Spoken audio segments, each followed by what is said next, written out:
주님께 경배합시다. 주님 사랑합니다. 주님 나의 주인이십니다. 주님은 나의 구원자이십니다. 할렐루야. 여러분에게 하나님의 축복이 있기를 주의 이름으로 축복합니다. 자, 오늘은 예수님께서 우리 인간의 죄를 대신해서 십자가에 죽으시고 다시 사흘 만에 살아난 부활을 기념하는 부활주일입니다.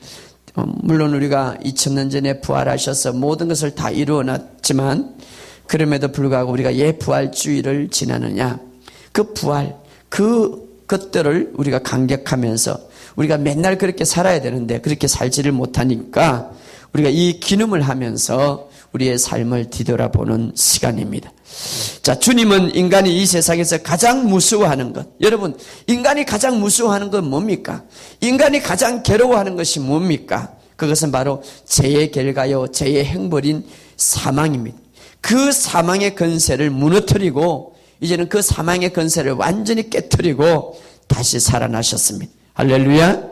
그래서 우리 기독교에 아주 중요한 신앙의 원리가 있다면 바로 부활의 신앙이에요.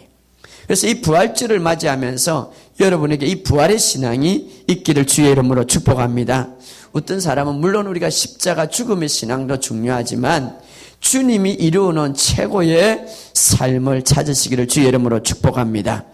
자, 부활, 고린도전서 15장에는 부활장인데 성령님에 이끌려서 바울이 이렇게 말합니다. 만약에 그리스도의 부활이 없다면, 만약에 그리스도께서 부활하지 않았다면, 다시 말하면 살아나지 않았다면 많은 사람들이 이 세상에 죽었죠. 그러나 예수님은 다시 살아났습니다.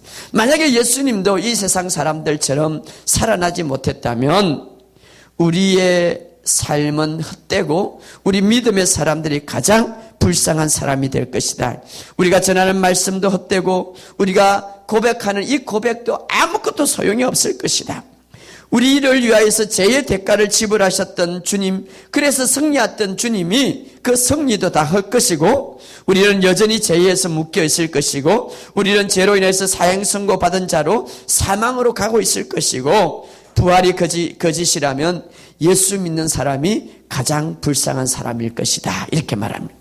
그래서 고린도전서 15장 14절에 보면 그리스도께서 다시 살아나지 못했다면 여러분은 여전히 죄의 가운데 있을 것입니다. 그리스도를 믿다가 죽은 사람은 멸망했을 것입니다. 이 세상에 누구보다도 불쌍한 사람들이 될 것입니다. 이렇게 말합니다. 그러나 여러분, 가장 불쌍한 사람이 아니라 여러분이 이제 가장 행복한 사람인 줄 믿으시기를 주의 이름으로 축복합니다. 왜냐하면 예수님은 부활하셨기 때문입니다. 할렐루야. 누구보다도 행복한 사람이고 누구보다도 참 믿음을 갖고 있는 사실임을 믿으시기 바랍니다. 자, 저는 오늘 본문의 말씀을 통하여서 이 부활이 주는 우리의 목적이 뭔가 몇 가지만 여러분들과 함께 나누고자 합니다. 첫째로 따라합시다. 부활의 사건은 하나님의 말씀은 반드시 이루어짐을 보여줍니다. 그렇습니다. 여러분, 부활의 사건은 하나님의 말씀이 반드시 이루어짐을 보여주고 있는 거예요.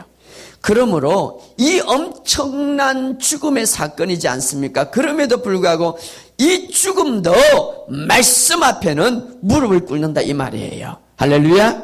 그러므로 우리가 말씀의 위력이 얼마나 위대한가를 여러분 말씀을 붙잡고 살아가시기를 주의 이름으로 축복합니다. 우리 고린도전서 우리 찾아봅시다. 아까 읽었던 고린도전서 우리 15장 3절. 자, 고린도전서 15장 3절 우리 다 같이 읽어봅시다.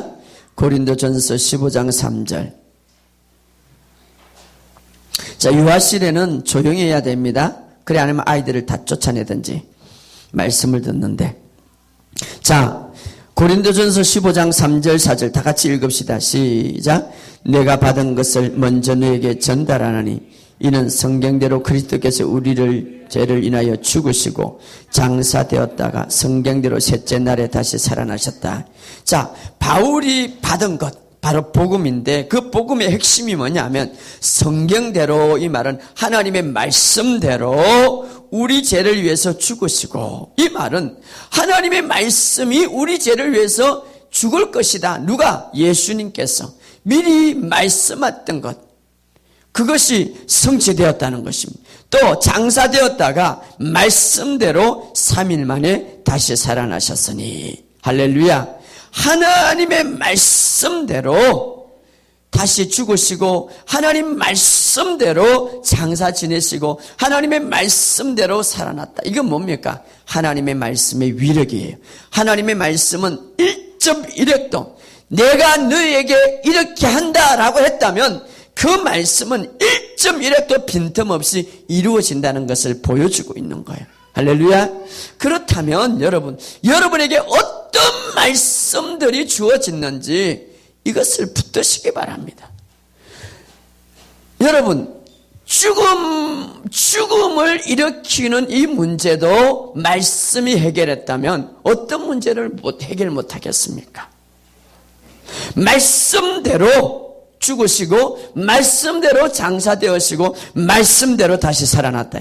하나님의 말씀이 진리임을 보여주고 있습니다. 할렐루야. 하나님의 말씀이 실제임을 보여주고 있습니다. 자, 구약에는 주님의 앞으로 오실 주님의 그 구원의 사역들이 많이 예언되어 있는데 부활이 어느 날 예수님께서 십자가에 죽으심이 어느 날 갑자기 일어난 것이 아니라 부활이 3일 만에 갑자기 살아난 것이 아니라 이미 하나님 말씀대로 예언된 말씀. 그래서 오늘 성경대로 이 말은 하나님의 말씀대로 3일 만에 살아났다. 하나님의 말씀이 3일 만에 살아날 것을 예언했습니다. 할렐루야. 그런데 그것이 성취됐다 이 말이에요. 그래서 예수님의 오심도 예수님의 삶도 예수님의 죽으심도 잘도 철미하게 하나님의 말씀대로 성취되었다 이 말이에요. 그렇다면 여러분의 삶 속에 오늘 우리에게 신학에는 수많은 약속들이 아주 상세하게 아주 정확하게 아주 수많은 약속들이 있습니다. 그것은 반드시 성취되는 거예요. 할렐루야. 어떤 자에게? 예수님처럼 그 말씀을 붙들고 믿는 자에게. 여러분들이 믿는 자에게는 능치 못함이 없다라고 할 때에 그 말씀이 예수님에게 3일 만에 살아날 것이라는 이 예언과 믿는 자에게 능치 못할 리 없다는 이 예언, 우리에게도 똑같은 거예요. 동일한 말씀이에요. 그렇다면 예수님이 그것을 붙들고 그대로 살아서 죽었고 살아났다면 오늘 우리도 믿는 자에게 능치 못함이 없다는 말씀을 붙들고 살아간다면 우리에게 그 말씀이 실제가 될 것을 믿습니다. 할렐루야. 자, 구약 성경에 보면 미가야 5장 2절에 보면 예수님은 베들레헴에서 탄생할 것이라고 예언했습니다. 그 예언대로 된 거예요. 미가야 2장 6절에 보면 베들레헴 유대 땅에, 또 이사야 9장 1절에서 2절에 보면 예수님은 나사렛 동네의 가버나움에 살 거라고 예언했습니다. 그대로 예언된 거예요. 또 이사야서 61장 1절에 보면 예수님의 사역에 대해서 이야기하고, 스가랴 11장 12절에서 13절에 보면 가룟 유다에게 은 30냥이 팔릴 거라고 예언했어요. 그대로 된 거예요. 십자가의 상에서 엘리엘리 라마 사박다니 이렇게 예수님이 고통스럽게 고백할 거라는 것이 예언되어 있습니다. 또 이사야서 53장 9절에 보면 그의 무덤이 악인과 함께 있었도다. 우리가 지난 시간에 예수님께서 지옥의 고통에서 그 악인과 함께 뿐만 아니라 사흘 만에 땅 속에 있을 것이라고 예언했습니다. 뿐만 아니라 지옥의 엄부에서 그 속에서 엄청난 일이 있을 것이라고 예언했습니다. 그것도 성취되었습니다. 호세아 6장 2절에 보면 제3일에 우리를 일으키시니 우리가 그 앞에서 살리라. 3일 만에. 뿐만 아니라 예수님도 이 땅에 사역하시면서 사역하실 때에 이제 내가 많은 고난을 받고 채찍에 맞으며 서기관과 대제사장들에게 많은 고난을 받고 버림을 받으며 3일 만에 다시 살아날 것을 제자들에게 말했습니다. 이 말씀들이 하나도 그냥 흘려보내지 않고 다 이루어진 거예요. 할렐루야. 그래서 예수님께서 이런 말을 했습니다. 내가 이르는 말은 천지가 없어지기 전에, 여러분 주님이 오시기 전에, 이 세상이 다 살아기 전에 1.1획도 변함없이 성취되리라. 할렐루야. 그렇다면 오늘 이 말씀을 붙들고 살아가시기를 주의 이름으로 축복합니다. 예수님은 그 말씀을 믿었기 때문에 예수님은 철저하게 말씀을 붙들고 살았습니다. 철저하게 말씀대로 살았습니다. 그 말씀대로 살았기 때문에 결국 예수님은 말씀대로 성천하셨고 말씀대로 살아나셨고 말씀대로 승리하셨습니다. 이것은 오늘 우리에게 어떤 상황이든지 어떤 환경이든지 심지어는 죽음에 이르는 환경일지라도 하나님의 말씀은 우리를 살린다는 거예요. 할렐루야. 하나님의 말씀은 살린다는 거예요.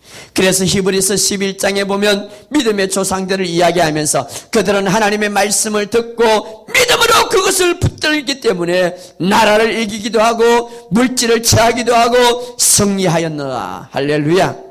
그들이 무슨 물질이 있었어요. 그들이 무슨 피땀 흘려서 어떤 일을 했어요. 믿음으로 말씀을 믿고 살아갔기 때문에 그들은 승리했다. 오늘 우리도 이 부활을 맞이하면서 이 엄청난 사건들은 말씀의 성취다.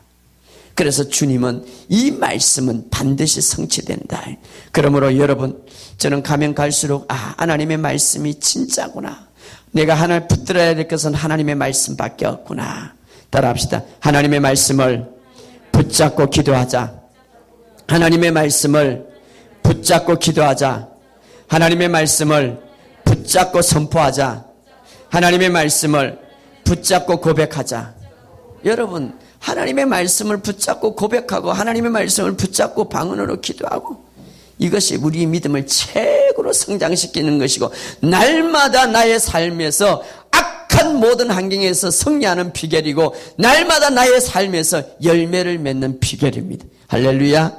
계속해서 나는 주님 안에서 승리한다. 나는 주님이 내 안에 계시고 주님과 함께한다. 주님이 내 안에 계시고 주님이 나한다.